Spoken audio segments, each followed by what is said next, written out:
নমস্কার নমস্কার নমস্কার নমস্কার নমস্কার নমস্কার নমস্কার নমস্কার নমস্কার নমস্কার নমস্কার নমস্কার আপনাদের সবাইকে সবাইকে সবাইকে নমস্কার সবাইকে নমস্কার সবাইকে অজস্র শুভকামনা জানাচ্ছি, সবাইকে স্বাগত জানাচ্ছি আজকের এই শরণাগত অনুষ্ঠানে এবং সবাইকে শুভ সকাল জানাচ্ছি।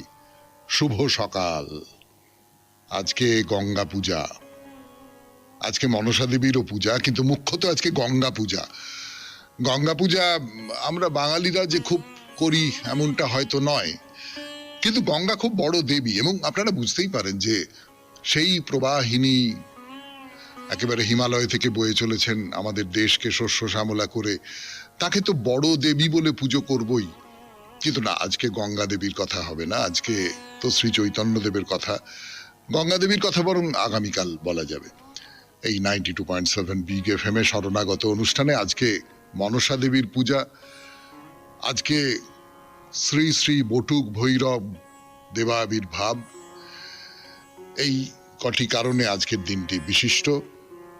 এবারে বলি বেণীমাধবশীলের পঞ্জিকা অনুযায়ী আজকের দিনটার কথা। আজকে পয়লা আষাঢ় 1431, ইংরেজির 16ই জুন 2024, রবিবার। আষাঢ় এসে গেল, এইবার বৃষ্টির জন্য অপেক্ষা। সূর্যোদয়ের সময় ভোর 4:55, সূর্যাস্তের সময় সন্ধে 6:21। আজকে দশমী, নক্ষত্র হস্তা। আজকে জন্মে কন্যা রাশি, বৈশ্যবর্ণ, মতান্তরে শূদ্রবর্ণ, দেবগণ। দিনের বেলা 10:27 গতে রাক্ষসগণ, রাত্রি 11:39 গতে তুলা রাশি, শূদ্রবর্ণ, মতান্তরে ক্ষত্রিয় বর্ণ। আমাদের হোয়াটসঅ্যাপে চিঠি পাঠাবার নাম্বার 9831922927। চিঠির গোড়ায় অতি অবশ্যই SG লিখতে হবে, সে তো আপনারা সকলে জানেন। আপনারা এও জানেন যে আজকে রবিবারের শরণাগত অন্যরকম শরণাগত, তার সঙ্গে আর 5 দিনের শরণাগতের একেবারে কোনো মিল নেই, মেজাজের মিল ছাড়া। এই রবিবারে শ্রী চৈতন্যদেবের কথা বলি আমরা, এই আমাদের অনুষ্ঠান সূচি। এবং চৈতন্যদেবের কথা বলতে বলতে বলতে বলতে আমরা যে জায়গায় এসে পৌঁছেছি সেটা হচ্ছে নীলাচলে। রথযাত্রার সময় চৈতন্যদেব সেখানে ছিলেন এবং বাংলা থেকে প্রচুর ভক্ত সেখানে গেছেন, বেশ দীর্ঘদিন ধরে 4 মাস ধরে সেখানে থেকেছেন। এবার তারা ফিরে যাবেন।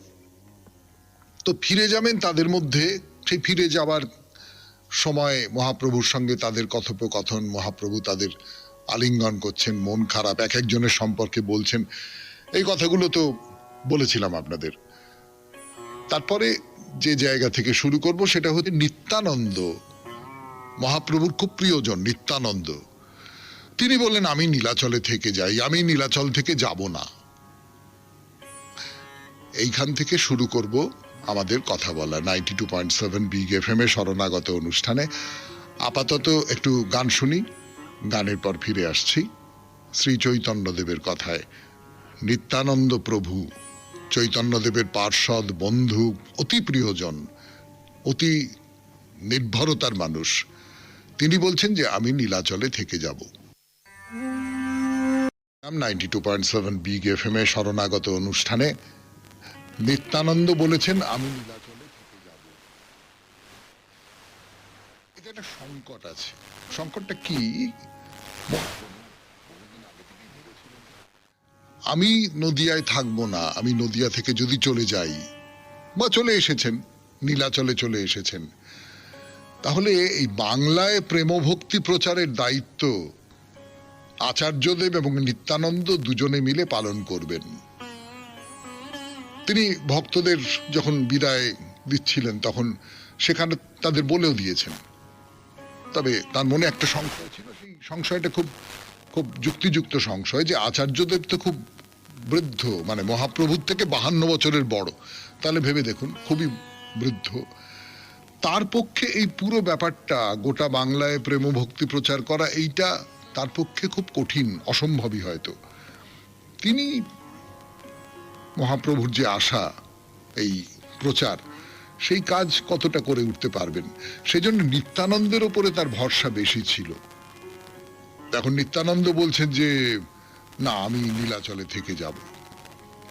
মহাপ্রভু প্রচারে যেতে পারছেন না, তার উপরে নিত্যানন্দ যদি এখানে থাকেন, মানে দুজনেই যদি থেকে যান, তাহলে বাংলায় যে সংগঠন, তার নেতৃত্ব কে দেবে? সেখানে তো একটা শূন্যতা তৈরি হবে। এবং নিত্যানন্দ খুব আদর্শ সংগঠক ছিলেন, মহাপ্রভু খুব খুব নির্ভর করতেন তার উপর। অফুরন্ত প্রাণশক্তি ছিল, অফুরন্ত উদ্যম ছিল, সংগঠন ভীষণ ভালো বুঝতেন। তারপরে হয় কি, সংসারের একটা আকর্ষণ বলে বস্তু থাকে, তো সেই সমস্ত আকর্ষণ কিছু নেই। এবং সবার উপরে মানুষের প্রতি একটা গভীর প্রেম ছিল।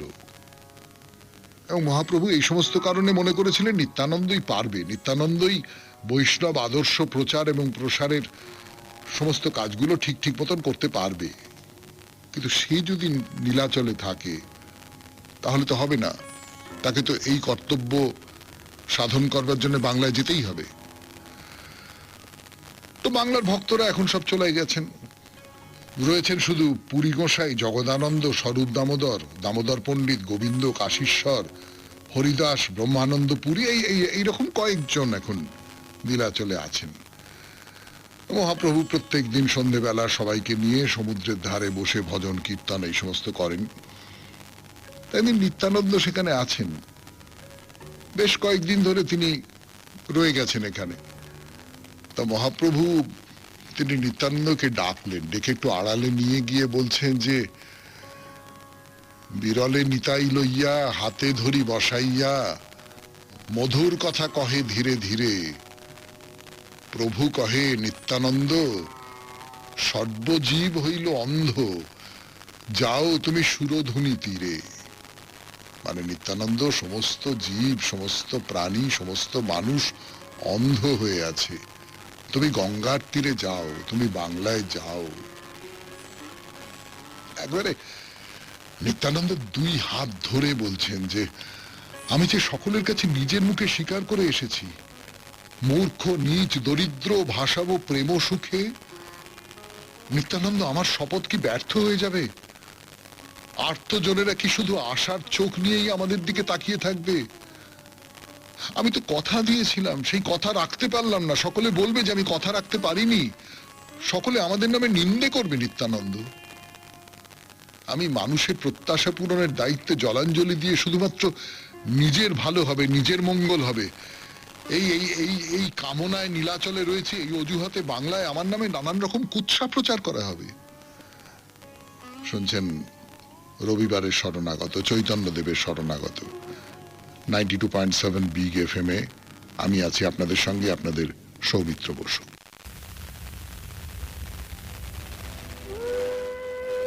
7 বিগ FM এ শরণাগত অনুষ্ঠানে মহাপ্রভু শ্রী চৈতন্যদেব নিত্যানন্দকে আড়ালে ডেকে নিয়ে কি বলছেন সে কথাই বলছি আপনাদের।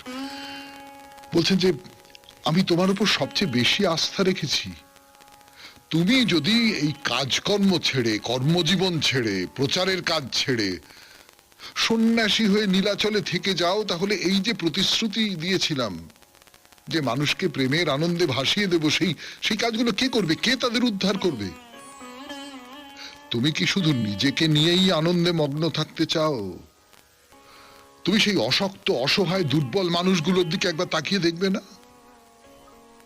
তুমি ভক্তি রস দান করবে, এটাই তোমার কাজ। তুমি যদি নিজের মধ্যে নিজেকে গুটিয়ে রাখতে চাও, তাহলে এই পৃথিবীতে আমার কি দরকার ছিল?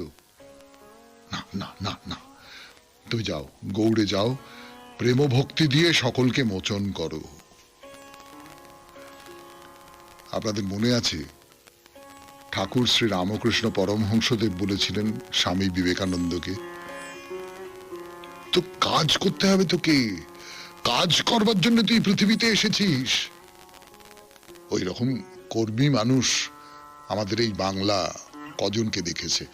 তো এই যে কাজ করতে হবে, কিছু মানুষ ভাবনা, কিছু আদর্শ, কিছু দর্শন, কিছু অনুরাগ যাকে বলে, সেইগুলোকে নিয়ে আসেন এই পৃথিবীতে। কিছু মানুষের কাজ হচ্ছে সেগুলোকে প্রচার করা। নিত্যানন্দ সেই রকম একজন মানুষ। তো ব্যাকুল হয়ে মহাপ্রভু এই কথাগুলো বলছেন নিত্যানন্দকে। নিত্যানন্দ শুনছেন, সব কথা বলতে পারছেন না, একেবারে নিত্যানন্দের ভেতরে খুব গভীর একটা জায়গায় যেন মহাপ্রভু আঘাত করেছেন। এবং নিত্যানন্দের সঙ্গে মহাপ্রভুর সম্পর্কটা খুব অদ্ভুত। মহাপ্রভু শান্ত বৈরাগী, আর নিত্যানন্দ সবসময় টকবক টকবক করে ফুটছেন। মহাপ্রভুর মতো শুধু নিজের সাধনা করে যাচ্ছেন এটা তার ধরনে নেই। সব সময় আনন্দ, সব সময় হাসি খুশি মজা, এবং ক্ষমা করতে পারেন, সমস্ত হৃদয় ভরা প্রেম। মহাপ্রভুর কাছে শেষ 5টা বছর থেকে নিজের ভালো মন্দ, শুভ অশুভ, দায় কৃত্য সব মহাপ্রভুর কাছে নিত্যানন্দ সমর্পণ করে দিয়েছেন। এখন তার মনে হয়েছে আমি পরম নিশ্চিন্তে, পরম আশ্রয় মহাপ্রভুর কাছে থাকবো, নীলাচলে থাকবো, এইটাই ভেবে রেখেছেন। আজকে মহাপ্রভু তাকে বলছেন যে না না, তুমি বাংলায় যাও, বাংলায় যাও, সেখানে তোমার অনেক কাজ করবার আছে। নিত্যানন্দ যে আশাটা করেছিলেন যে শেষ জীবনটা, মানে যতদিন বেঁচে থাকবো ততদিন মহাপ্রভুর কাছে কাছে থাকবো, সেই আশাটা শেষ হয়ে গেল। নিত্যানন্দ বহুবার ভারত পর্যটন করেছেন। মহাপ্রভু যখন দক্ষিণ ভারতে ভ্রমণে গেছেন, নিত্যানন্দের খুব আশা ছিল তিনি তার সঙ্গী হবেন, কিন্তু মহাপ্রভু রাজি হননি, মেনে নিয়েছিলেন। মহাপ্রভু সন্ন্যাস নিয়ে নীলাচলে চলে এলেন, নিত্যানন্দ তার সঙ্গী হয়েছিলেন, কিন্তু মাত্র 2 মাসের মতো তার সঙ্গ করতে পেরেছিলেন। এই 5 মাস নীলাচলে এসে মহাপ্রভুর সঙ্গে থাকতে পেরেছিলেন। বাংলার ভক্তরা সব দেশে ফিরে গেছেন, তিনি যাননি। কিন্তু মহাপ্রভু তাকে আদেশ করলেন, শোনো নিত্যানন্দ মহামতি, সত্তর চলহ তুমি নবদ্বীপ প্রতি। মহাপ্রভুর আদেশ। 92.7 বিগ FM এ শুনছেন রবিবারের শরণাগত। আমি আপনাদের সৌমিত্র বসু, ফিরে আসছি গানের পর। বলে যাও নিত্যানন্দ, তুমি নীলাচলে আমার কাছে থেকো না। আমার কাছে যদি তুমি থাকো তাহলে বাংলায় কাজ করবে কে? আমার যে আদর্শ, আমার যে ধর্ম, আমার যে প্রেম ভক্তি, সেটার প্রচার করবে কে? 92.7 বিগ FM এ রবিবারের শরণাগত অনুষ্ঠানে শুনছেন শ্রী চৈতন্য দেবের কথা।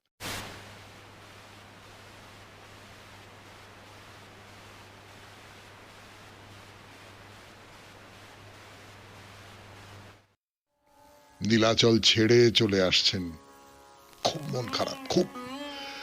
সঙ্গে কিছু তার অনুগত ভক্ত রয়েছেন, রামদাস, গদাধর দাস, রঘুনাথ বৈদ্য, ঝা কৃষ্ণদাস পণ্ডিত, পরমেশ্বর দাস, পুরন্দর পণ্ডিত, এরকম 12 জন নিত্যানন্দের সঙ্গে আছেন।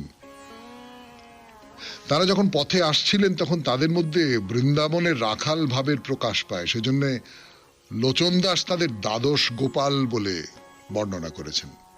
এই দ্বাদশ গোপাল ফিরে আসছেন। নিত্যানন্দ প্রথমে সকলকে নিয়ে পানিহাটিতে রাঘব পণ্ডিতের ঘরে উঠলেন। সেখানে আরো সব আছেন, উদ্ধারণ দত্ত আছেন, কমলাকর পিপলাই আছেন, তাদের সঙ্গে মিলিত হলেন। সেখানে 3 মাস থেকে চলে গেলেন খড়দায়, পুরন্দর পণ্ডিত, গদাধর দাসের আশ্রয়ে। আর সেখান থেকেই বাংলার গ্রামে গঞ্জে শুরু করে দিলেন গৌড়ীয় বৈষ্ণব সাধনার প্রচার। গঙ্গার তীর ধরে উজান বেয়ে গাইতে গাইতে এগিয়ে চলেছেন নিত্যানন্দ।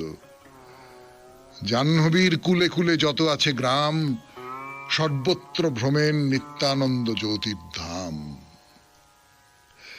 আকনাম, মাহেশ, সপ্তগ্রাম, ত্রিবেণী, অম্বিকা কালনা, এই সব পার হয়ে চলে যাচ্ছেন।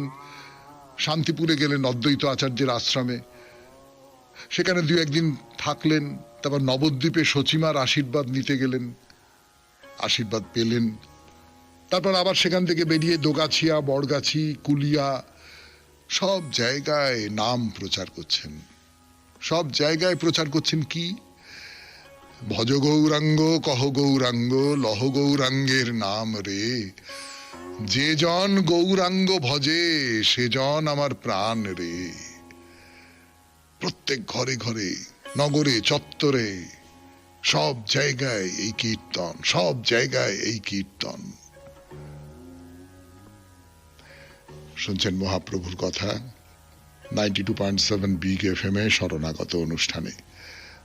রবিবারে শরণাগত ফিরে আসছি আরো কথা বলবার জন্য গানের পর।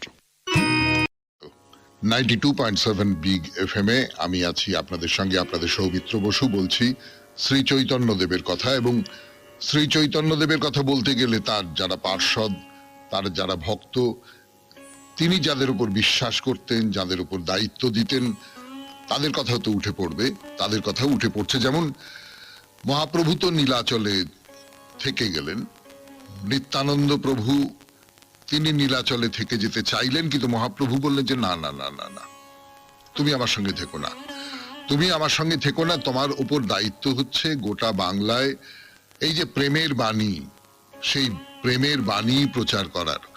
তুমি আর অদ্বৈত আচার্য এই দুজনে মিলে এই প্রেমের বাণী প্রচার করবে গোটা বাংলায়, এই তোমাদের দায়িত্ব। তো নিত্যানন্দ ফিরে এলেন, ফিরে এসে ওই যেটা আপনাদের বলছিলাম যে সব জায়গায় প্রতি ঘরে ঘরে প্রতি নগরে চত্বরে কীর্তন করে বেড়াচ্ছেন, কীর্তন করে মানুষকে শোনাচ্ছেন।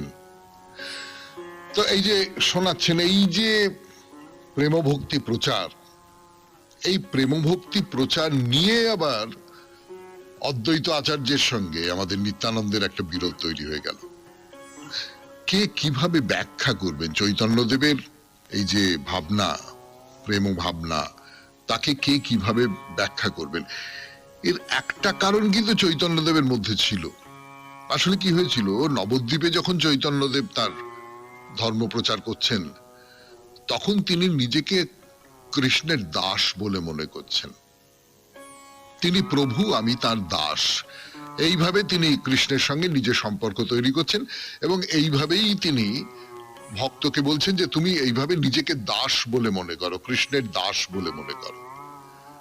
কিন্তু দক্ষিণ ভারতে গিয়ে সেখানকার যারা বৈষ্ণব ভক্ত, সেখানকার যারা বৈষ্ণব তাত্ত্বিক মানুষ, আমরা খুব বিস্তারিতভাবে সেই সমস্ত তত্ত্বের আলোচনা করব না, খানিকটা করেছি, খানিকটা চৈতন্যদেব যখন গেছেন দক্ষিণ ভারতে তখন কি ধরনের মানুষের সঙ্গে মিশেছেন না মিশেছেন, তাদের ধর্মভাবনা কি, তাই নিয়ে কথাবার্তা বলেছি।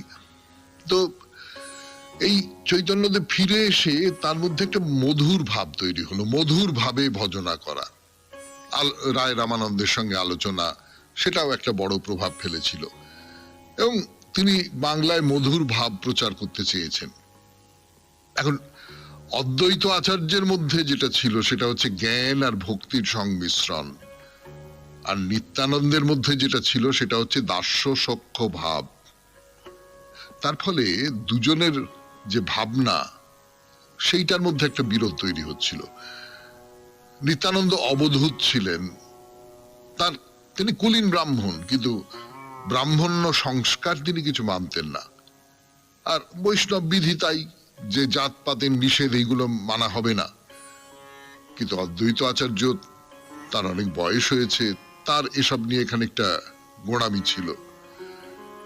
নিত্যানন্দ কিভাবে প্রচার করতেন, তিনি একদম সাজসজ্জা করতেন, মানে সে যে অলংকার, মাথায় পূর্ণিত কলেবর, কর্পূর তাম্বুল শোভে সুরঙ্গ অধর, এই সমস্ত সেজে গুজে নিয়ে তিনি কীর্তন করে করে, নাম গান করে করে প্রচার করতেন।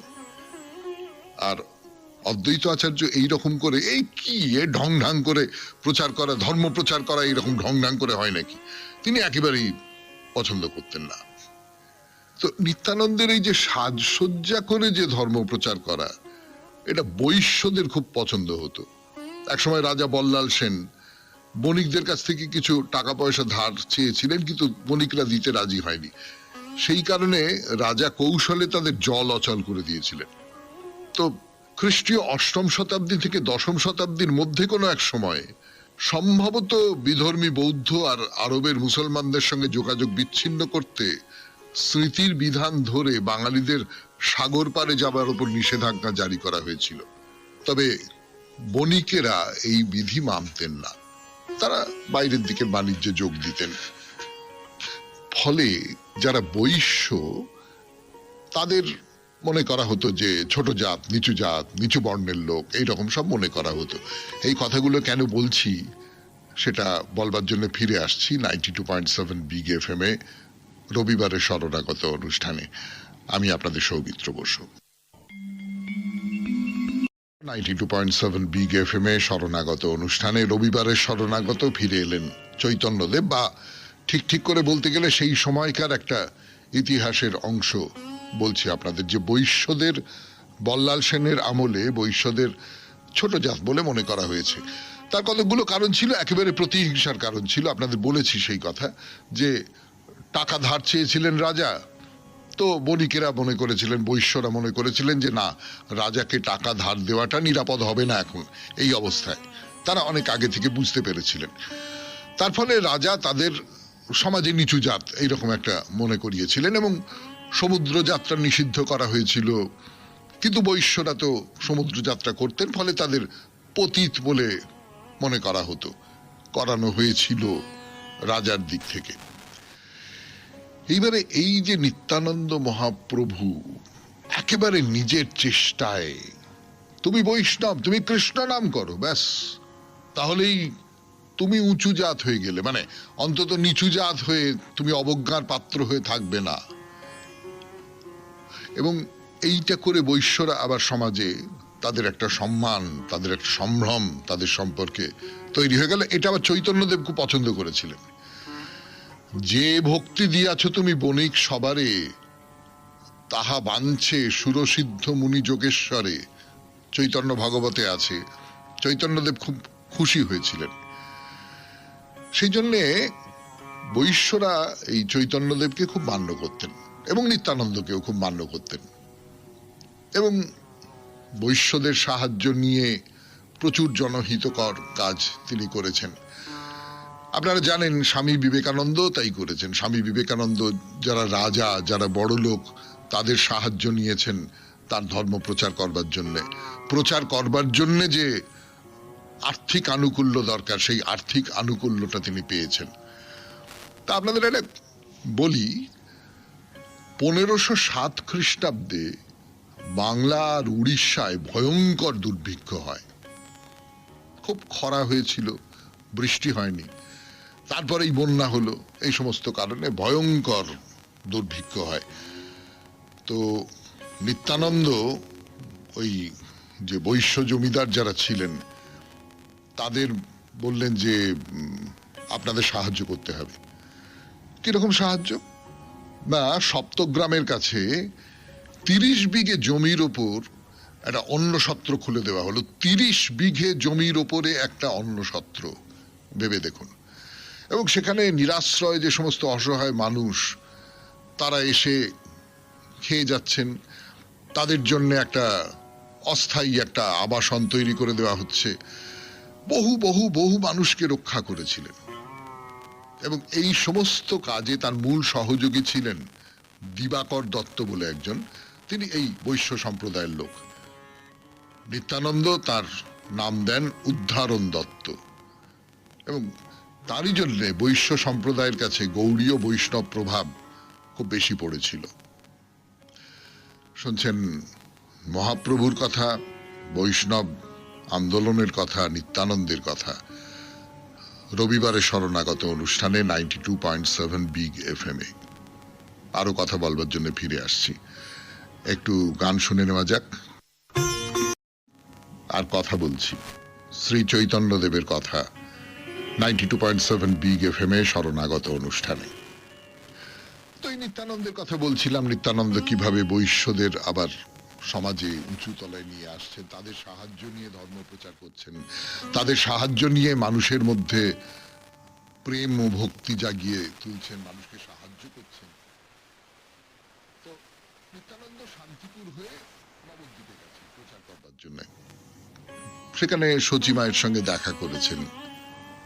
তা সচিমা বললেন যে তুমি আমার কাছে কদিন থাকো, নিমাই চলে গেছে, তুমি আমার কাছে কদিন থাকো বাবা। বিশ্বরূপ চলে গেছে, 2 ছেলে চলে গেছে। তো তো নিত্যানন্দ সচিমার কাছে বিশ্বরূপের মতন। নবদ্বীপকে ঘিরে নিজের মতন সাজসজ্জা করে নিত্যানন্দ তার সঙ্গীদের নিয়ে পাড়ায় পাড়ায় ঘুরে গৌরাঙ্গ কীর্তন করে বেড়াচ্ছেন। আর ভারী সুন্দর দেখতে ছিলেন, গায়ের রংটা ময়লা ছিল, আর একটা চওড়া বুক, ভারী মুখটা দেখলেই খুব মন ভালো হয়ে যায়। মাথায় সুন্দর সুন্দর নানান রঙের রেশমি কাপড় জড়ানো, তার উপরে ফুলের মালা পরে আছেন, গলায় মণিমুক্ত বসানো সোনার হার, কানে মুক্তোর দুল, হাতে সোনার বালা বাজু, বুকের উপর রং বেরঙের মালা দুলছে, হাতে দুদিকে সোনা দিয়ে বাঁধানো একটা লোহার দণ্ড, 10 আঙ্গুলে 10টা রত্নের সোনার আংটি।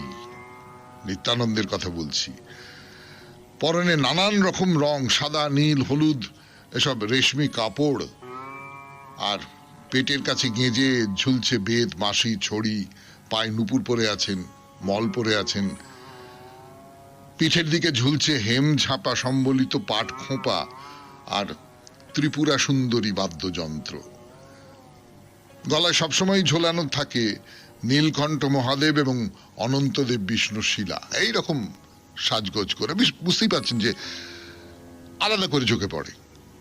আর 5 জন মানুষের থেকে আলাদা করে তাকে চোখে পড়ে। এই আলাদা করে যে চোখে পড়ে, এইটা যিনি প্রচার করছেন তার ক্ষেত্রে খুব দরকার। তো পোশাকের দিক থেকে হতে পারে, তার ধরনের দিক থেকে হতে পারে, একটু অন্যরকম আলাদা।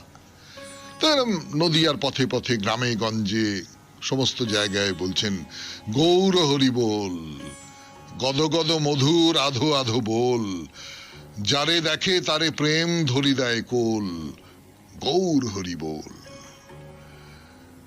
তো এই অদ্বৈত আচার্যর এইটা তো পছন্দ হচ্ছে না। অদ্বৈত আচার্য এবং অন্য কোন কোন বৈষ্ণব, অদ্বৈত আচার্যের অনুগামী যারা যারা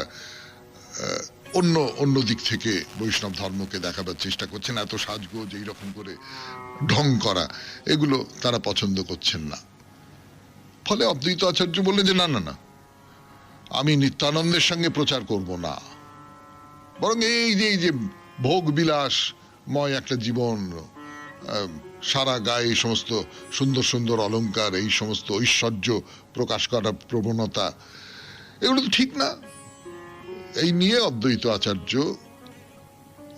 চৈতন্যদেবের কাছে অভিযোগ করেছিলেন। তো নিত্যানন্দ খবর পেয়েছেন, কিন্তু তিনি যেমনটা করছিলেন তেমনি করেছেন। তার নিত্যানন্দের বিশ্বাস ছিল যে এই যে ভক্তির মার্গ, এটা ওই শাস্ত্র মতে করলে হয় না, ভক্তিটা শাস্ত্রকে ছাপিয়ে চলে যায়। ফলে তার মধ্যে সবসময় একটা আলাদা ব্যাপার ছিল।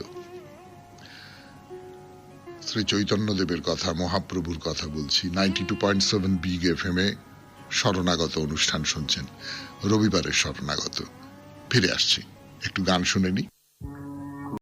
শরণাগত অনুষ্ঠানে 92.7 বিগ FM এ আমি আছি আপনাদের সঙ্গে, আপনাদের সৌমিত্র বসু। শোনাচ্ছি মহাপ্রভুর জীবনের কথা।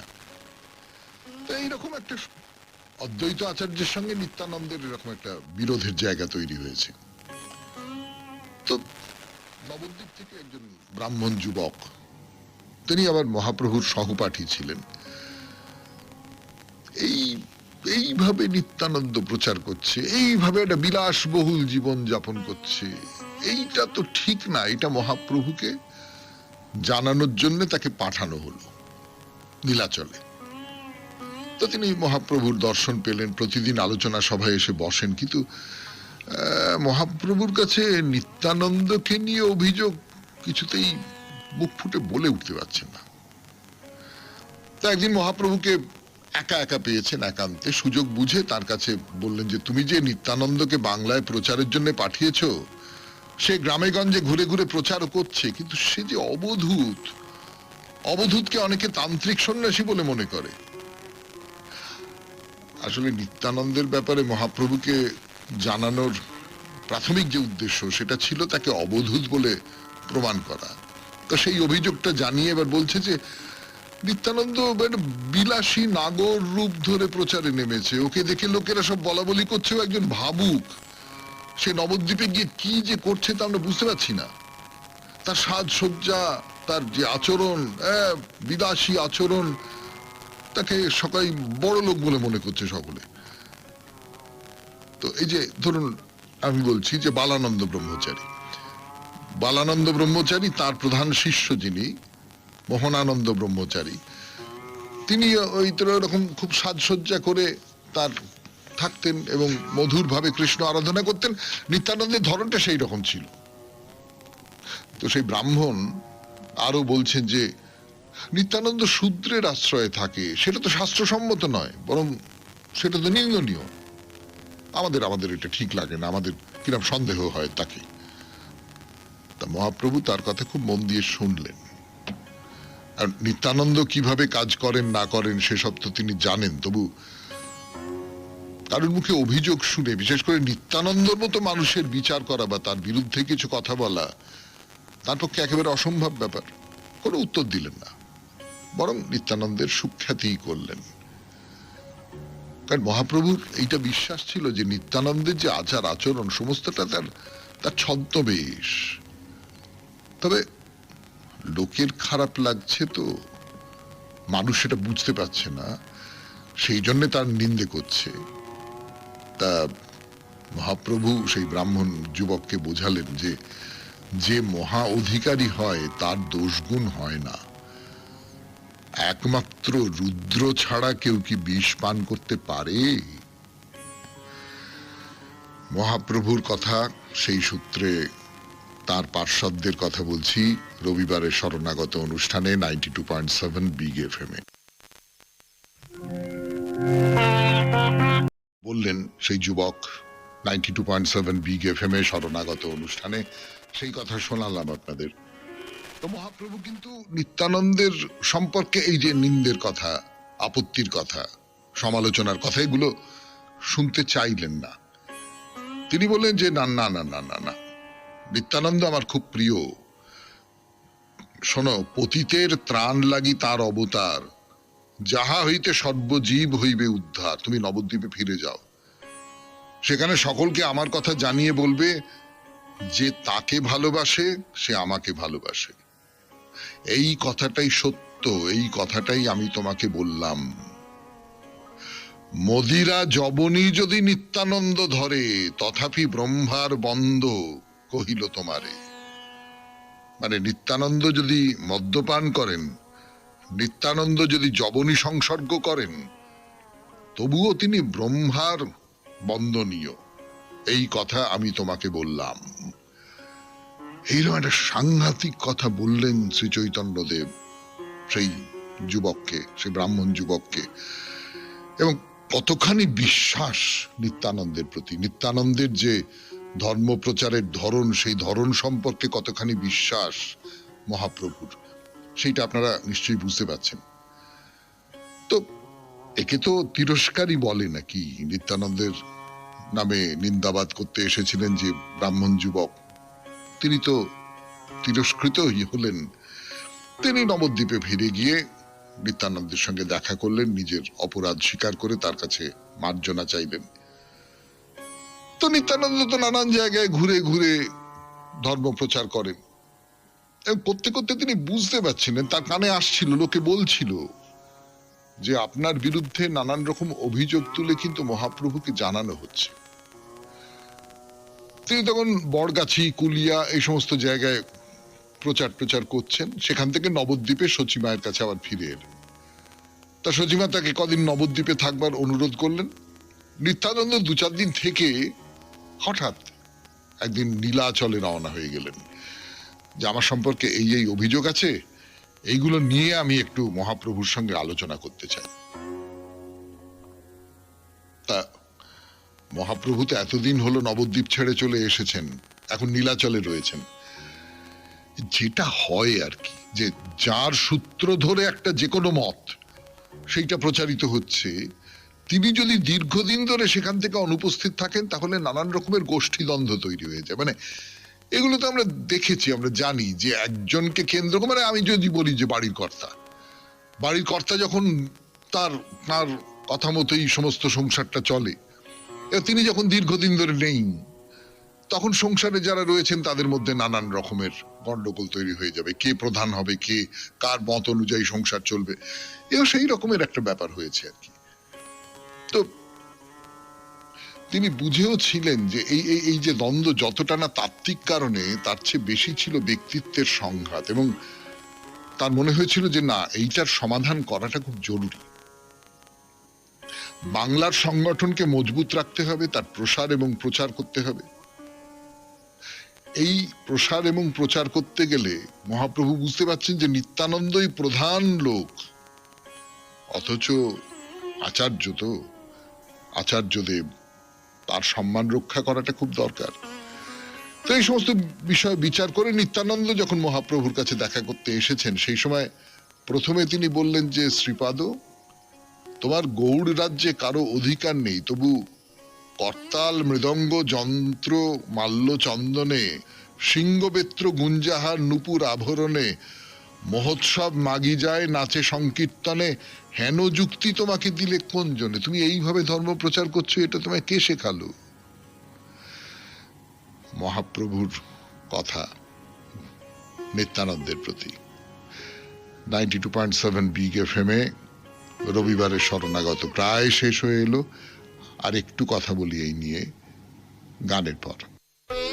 প্রভুর কথায় ফিরে আসে। মহাপ্রভু নিত্যানন্দকে জিজ্ঞেস করছেন, নীলাচলে গেছেন নিত্যানন্দ, যে এই যে বাজনা বাজিয়ে সমারোহ করে নানান রকম সাজসজ্জা করে তুমি কীর্তন করছো, মহিলারা সব মহোৎসবে নৃত্য করছে, এসবের শিক্ষা তুমি কোথায় পেয়েছো? তা নিত্যানন্দ এটা শুনে বিচলিত কিছু হলেন না। তিনি হাসতে হাসতেই বললেন, শুনি নিত্যানন্দ গোসাই হাসি হাসি কয়, কাঠিন্য কীর্তন কলিযুগ ধর্ম নয়। কাঠিন্য কিন্তু কলিযুগের ধর্ম নয়। আচ্ছা, এই কথাটা শ্রীরামকৃষ্ণ পরমহংসদেব বলেছেন না, যে সত্য ত্রেতা দাপর কলি, এই কলিযুগের ধর্ম কিন্তু কেবলমাত্র নাম গান। সেই নাম গানটা কি না, তুমি শুধু ভালোবেসে ভক্তি করে নিজেকে সমর্পণ করে তার গান করো। যে আনন্দময়ের উপাসনায় আনন্দ থাকবে, ওই শাস্ত্র এই বলেছে, শাস্ত্র সেই বলেছে, অমুকটা মানতে হবে, তমুকটা মানতে হবে, এই রকম করে প্রেম ভক্তি প্রচার করা যায় নাকি? প্রেমের স্বভাবটাই হচ্ছে শাস্ত্রকে অতিক্রম করে যাওয়া। প্রেমের স্বভাবটাই হচ্ছে বিধি নিয়ম, যা কিছু নিষেধ, এটা করতে নেই ওটা করতে নেই, এই সমস্তগুলোকে পার হয়ে যাওয়া, এটাই তো প্রেমের নিয়ম। এবং নিত্যানন্দই প্রথম মেয়েদের ঘরের ভেতর থেকে বার করে নিয়ে এসে পুরুষের সঙ্গে সমান দায়িত্ব দিলেন। তারপরে দেখা গেল প্রচারের আকর্ষণে দলে দলে মানুষ এসে মিলিত হচ্ছে, ভক্ত সমাগম দিনে দিনে বাড়ছে। এই সবটা শুনে মহাপ্রভু কোনো কথা বলতে পারলেন না, বরং বললেন যে বেশ, যত নীচ জাতি ছিল, যত পতিত ছিল, যত অধম ছিল, তোমার থেকে সবার হলো বিমোচন। নিত্যানন্দ, তুমি সবাইকে মুক্তি দিলে। এই হলো নিত্যানন্দের ধর্ম প্রচার নিয়ে বাংলায় যে বিরোধ তৈরি হয়েছিল অদ্বৈত আচার্যের সঙ্গে, তার শেষে মহাপ্রভু এইরকম একটা বিধান দিলেন। 92.7 বিগ এফএম এ রবিবারের শরণাগত আজকের মতো এখানেই শেষ হলো। আবার পরের রবিবার শ্রী চৈতন্যদেবের কথা, মহাপ্রভুর কথা। সবাই খুব ভালো থাকবেন, আনন্দে থাকবেন। নমস্কার নমস্কার নমস্কার নমস্কার নমস্কার নমস্কার।